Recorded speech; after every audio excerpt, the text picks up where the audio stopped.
شايفين الجمال ده؟ شايفين المنظر ده؟ ده سجق شرقي على اصوله، متبل صح ومتشوح صح وطالع منه الريحة اللي بتجنن. النهاردة ان شاء الله هنعمل الوصفة خطوة بخطوة، وفي الاخر هنجهز احلى سندوتشات سجق شرقي زي بتاعة المحلات بالظبط. ركزوا معايا خطوة خطوة علشان نطلع الطعم الاصيل للسجق الشرقي.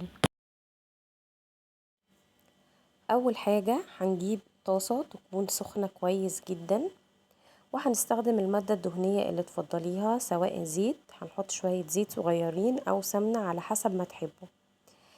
وهنجيب عندنا بطل الوصفة بتاعنا السجق البلدي، هننزل بالسجق. انا هنا استخدمته في الوصفة كامل، لو حابة تقطعيه يعني القطع صغيرة تمام مفيش مشكلة، ده يرجع لذوقك طبعا في الاكل. تمام، انا هنا هستخدمه في الوصفة بحاله كده، لكن زي ما قلنا تقدري انك تقطعيه لقطع صغيرة. هنشوح فيه لحد لما يبدأ ان هو لونه يبقى ذهبي معانا وحلو. اهم خطوة طبعا ان تكون عندنا النار عالية زي ما اتفقنا، وكمان تكون الطاسة سخنة. بعد لما هنشوح الصدوق بالطريقة دي هيبدأ ان هو ينزل ميته ويتشربها، وهي دي ميته دي هو اللي هيستوى فيها. تمام. اهم حاجة كمان عايزة اقولك عليها، انك لازم تكوني جايبة السجق يعني من حد كويس، سواء جزار او مجمدات ايهما يعني اللي بتتعاملي معاه. حاولي انك تجيبي السجق من حد يعني يكون كويس، لان السجق من المصنعات، ولو لا قدر الله يعني مش مخدوم صح ومش معمول بلحمة كويسة، فممكن يعني يجيب امراض وحاجات مش كويسة. فالمصدر اللي بنجيب منه لازم يكون مصدر كويس ومعروف بالنسبة لنا. بصي انا معايا ما شاء الله هو نزل كده الايدام بتاعه، يعني ده غير الزيت اللي انا حطيته له في الاول.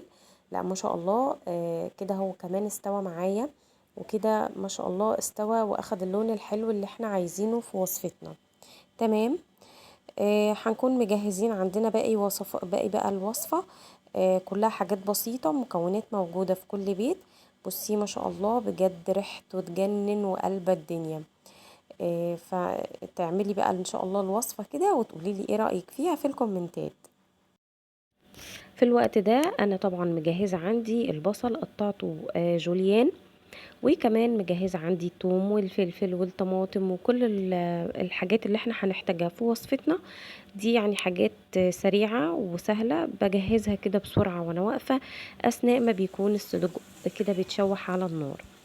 كمان دي وصفة المستعجلين، يعني بقى لو وراكي اي مشوار كده وجاية مستعجلة تقدري كده تجيبي السجق وتعملي الوصفة الحلوة ديت، بتنجز في الوقت، خصوصا لو ورانا مشاوير او دروس ومستعجلين، او كمان رايحين مثلا لا قدر الله نكشف عند دكتور، او ورانا مشوار بعيد بنرجع طبعا هلكانين مش قادرين ان احنا نعمل حاجة، فدي وصفة سهلة وسريعة تقدري انك تعمليها بسرعة. بصي ما شاء الله السجق زي الفل كده معايا. هبدأ بقى اضيف عندي باقي المكونات عليه. هضيف هنا عندي البصل، وهبدأ ان انا اشوحه مع السجق، وكمان عندي هنا الثوم، وكمان تقدري انك تهرسي الثوم مع تضيفيه يعني مع البصل اللي يعجبك ايهما. يعني انا حبيت ان الوصفة تكون خفيفة، بس جربي ان شاء الله كده وهتعجبك. هنا بقى عايزة اقول لكم بجد الريحة مش طبيعية، ريحة البصل مع الثوم مع السجق بجد حاجة كده وهم. بقلبها بالشكل الحلو ده لحد لما تدبل معايا شوية البصلة والثوم. وكمان هبدأ ان انا اضيف عندي ده فلفل رومي وفلفل، لو حابينه طبعا سبايسي تقدروا انكم تضيفوا فلفل حار، لو مش حابين وعندكم اطفال فبتستغنوا عنه. وكمان ضفت عندي الطماطم، تقدري تبشريها تقدري تقطعيها زي ما انا قطعتها، زي ما قلنا يعني ده على حسب ذوقك. وكمان هضيف عندي معلقة من الصلصة، وبعد لما اشوحها كده تشويحة حلوة هبدأ اضيف عندي التوابل اللي هنستخدمها في وصفتنا.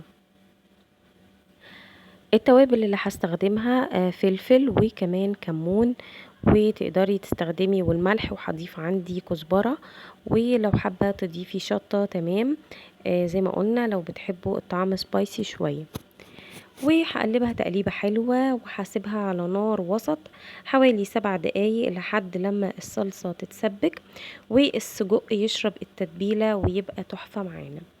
طبعا اكيد هنضيف لها شوية مية كده صغيرين علشان برضو تغلي كده غلوة مع بعضها وكل المكونات يبقى طعمها تحفة. تمام، استوت كده معايا ما شاء الله. وبكده يبقى عندنا سجق شرقي زي المحلات بالظبط، ده اللي بيعملوه في السندوتشات. مش بيكون مليان صلصة كتير ولا بيكون يعني فيه سوائل كتير، علشان لو اتحشى في السندوتشات سواء عيش فينو او عيش بلدي فالعيش ما يطراش مننا وبعد كده ما يبقاش حلو. فجربي كده ان شاء الله بالطريقة دي، هيعجبك جدا جدا جدا. نيجي بقى لأحلى جزء في وصفتنا ألا وهي الساندويتشات. هنجيب العيش البلدي او العيش الفينو زي ما تحبي. انا هنا كان عندي عيش بلدي طري ولسه جايبينه من الفرن، فعملته بالشكل الحلو ده. تقدري انك تفتحيه يعني. هحط فيه كده بالراحة الحشو وهو سخن كده من السجق المتبل. كمان تقدري تزودي شوية من الفلفل والبصل اللي حطيناه في الساندويتش كده في الاخر. بيدي شكل حلو وطعم رهيب جدا للساندويتش. هعمل طبعا. انا كده حشيت. يعني ده كان بصراحة غدانا في اليوم ده لان ما كانش في وقت ان انا اعمل اكل كتير. وبكده هيبقى عندنا احلى سندوتشات سجق شرقي في العيش البلدي، احلى من اي مطعم. وكمان حاجة انتي ضامنة نظافتها وانتي اللي عاملاها في البيت بايديكي، وضامنة الجزار اللي انتي اشتريتي منه. ده مش سندوتش عادي، ده حكاية. بصوا الجمال، السجق واخد لون حلو من الصلصة والتتبيلة باينة في الطعم، والعيش البلدي طالع طري ومشبع. بجد وصفة حلوة جدا.